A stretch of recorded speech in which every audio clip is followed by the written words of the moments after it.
Boy, I wish Roundup worked like it used to, Darren. Oh man, what a complaint. Roundup gets like just about every single weed out there, and But it doesn't get Brian's them a all. little bit disappointed Doesn't get them all. that there's a weed or two that's either tolerant Or 10. developing resistance to Roundup. Now, Here, let me give if you a there's, list. if there's only 10 weeds Yeah. that Roundup doesn't kill, that's a fantastic product. Yeah, I'm not except, sure what you're except for the complaining fact about. that those are the only 10 weeds we have left on our farm.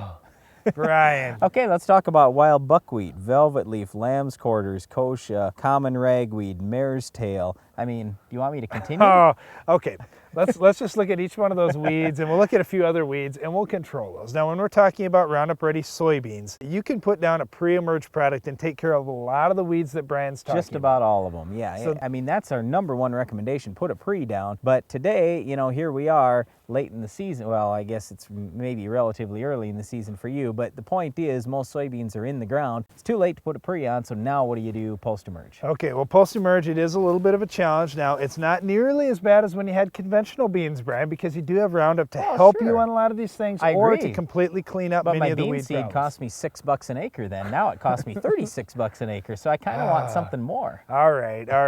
We got all these complaints here. Let's just, first of all, if you did get a pre down, chances are there are some weeds that are going to get through it, especially the large seeded broadleaves like cockleburrs and sunflowers. None of the pre's do a very good job because those large seeded broadleaves can germinate deep in the soil, maybe even 6 inches deep, and you just can't get a good enough concentration of herbicide that deep. Okay, so what are you going to throw in to stop cockleburr and sunflower? When we're coming with Roundup Ready Soybeans, if those cockleburrs and sunflowers are less than 6 inches, you're going to do a pretty good job just with a quart of Roundup. But let's say those cockleburrs and sunflowers get bigger. What I would do is tank mix in a product like First Rate at 3/10 of an ounce. Pursuit, you could use somewhere between 2 and 4 ounces. Raptor, somewhere between 2 and 4 ounces. It's going to be plenty of help. You're going to do a great job on those large seeded broadleaves. Yeah, that's an easy one. All right, let's get to wild buckwheat. What are you going to do there?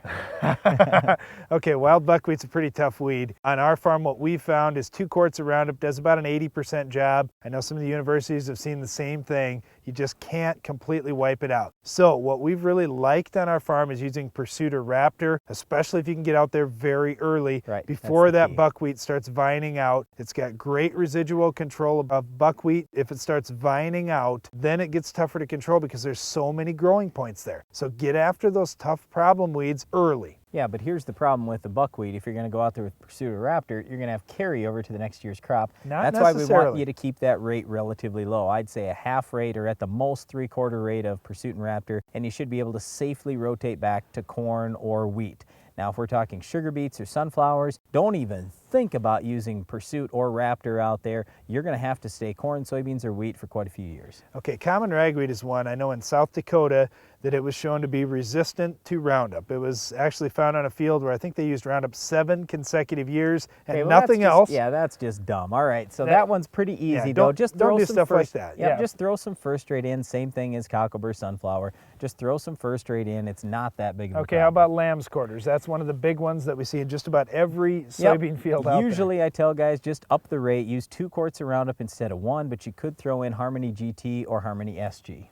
Okay, how about your other ones? Let's talk about mare's tail just a little Yep, bit. That's mare's a fun tail. one. My suggestion is throw in Flex Star and Classic. Flex Star and Classic along with your Roundup. You can throw just Classic in or just Flex Star, but you know they're both marginal. You got to have both of them together with the Roundup if you've got resistant mare's tail. And then the worst, the worst weed you can Here we go. possibly have is volunteer corn. And I'm so sick of hearing people say, "Oh, it's just an eyesore. It's no big deal." Look at all the studies that have ever been done. Volunteer corn is the worst weed problem in soybeans. Weed for weed, it takes more yield away from soybeans than any other weed, period. So if you have volunteer corn out there, it's not that tough. Throw some Select Max out. You know, if you're using name brand Roundup, you get like 260 or 390 back in your Select Max. Okay. You say it isn't that tough. Well, here's Right. the tough thing. It doesn't work every time. It's not do you perfect mean? It out works there. great. How do you increase the effectiveness of those Yep. products? You've got to add a little bit of surfactant in. Well, I think you absolutely have to do it, and I don't care which one of those grass products that you're doing. At a minimum, you need to put at least 1 to 2 quarts per 100 gallons of water of non-ionic surfactant Yeah, but in you're the going to mix. need that with most of these broadleaf products we've mentioned. When you start talking tank mix partner, don't think that the Roundup has all the adjuvant load that you need for that tank mix partner. It doesn't. It's a different kind of surfactant that's in the Roundup than what you need for Select Max or for Harmony GT or for Pursuit, any of those. So use the adjuvant you need to make the tank mix partner work, not just to make the Roundup work. Well, there are a lot of things there, a lot of different weeds that we talked about, and one of those weeds that we talked about in Roundup Ready Soybeans that you're going to need a tank mix partner happens to be our Weed of the Week. Can you identify this tough weed?